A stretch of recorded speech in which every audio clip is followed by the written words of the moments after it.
distributions, and this is continuous distribution, so all of the data that we're talking about here has a continuous variable, things like time and distance and height and stuff like that, because they're continuous variables.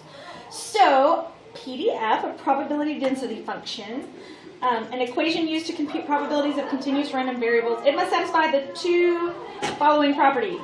The total area under the graph of the equation over all possible values of the random variable must equal 1.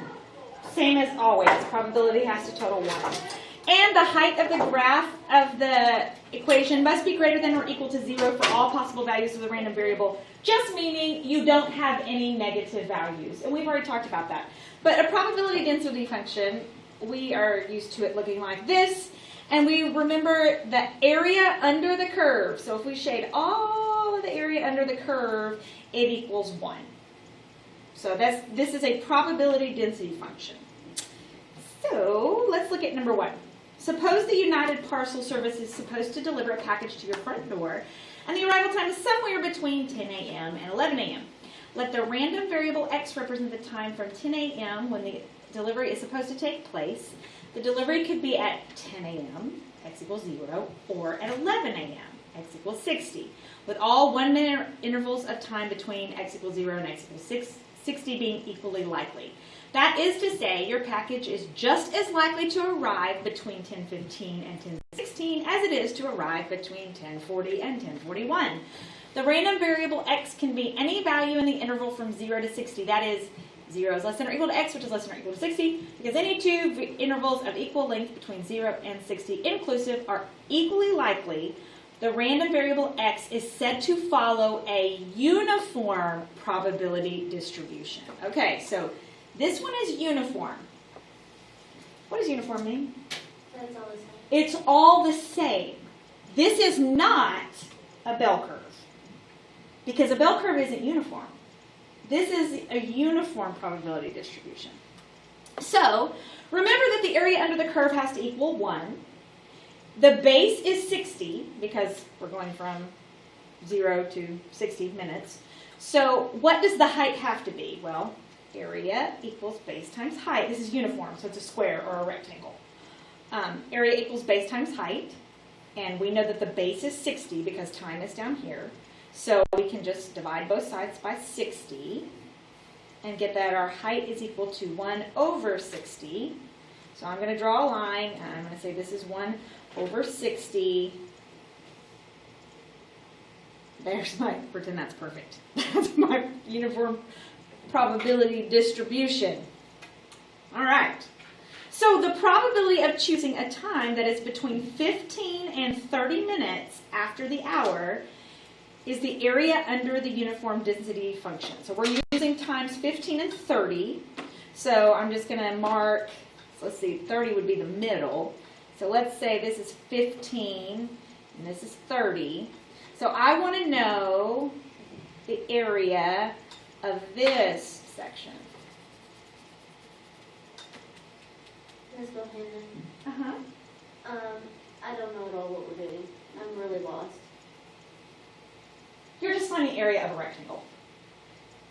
I know, but I'm not quite sure how. There was too many words. I'm not sure what we're even doing. Okay. All right. The x-axis represents time, Okay. and it's the time is between 10 a.m. and 11 a.m. That's an hour. So each line that I didn't draw, but imagine there's 30 lines in between here and here, but each one represents 1 minute, because there's 60 minutes between 10 and 11 a.m. The graph itself represents the probability that your package arrives in that time slot. Okay.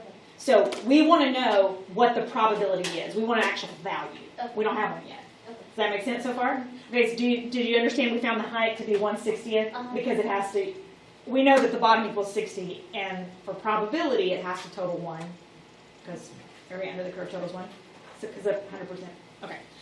You got that so far? Yeah. Okay. So now the question is, what is the probability that my package arrives between 15 and 30 minutes after the hour? So between 10:15 and 10:30. What's the probability that that is when it arrives?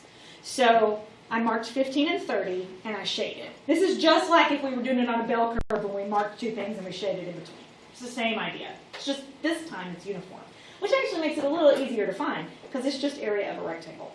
So my base is no longer 60 because I'm not finding the entire distribution. My base is just this right here, from 15 to 30. So what's the base there? 15. And your height is still 1 over 60. So that's 15 over 60, which simplifies to 1/4, which is 0.25. So the probability that your package arrives between 10:15 and 10:30 is 0.25. So the area under the graph of the density function over an interval represents the probability of observing a value of the random variable in that interval. It just so happens that this particular problem was a uniform distribution and not a normal distribution. A normal distribution is a bell curve. A uniform distribution is a rectangle. Now, is that even very realistic that the probability that it arrives is exactly uniform all the way across? Yeah, probably not. But what's the point of doing all, like, if it's uniform and 15 minutes is 1/4 of 60? But they just happened to ask you 15 minutes. They could have asked you 3 minutes. And then what would the probability have been? 3 out of 60? Yeah. So, I mean, it's still probability. Uniform distribution happens. It wouldn't really happen in this case, but it does happen. There are things that are equally likely to occur. There are such things as uniform distributions. They're just not real common. Most things aren't uniform, even if we want them to be, they're not.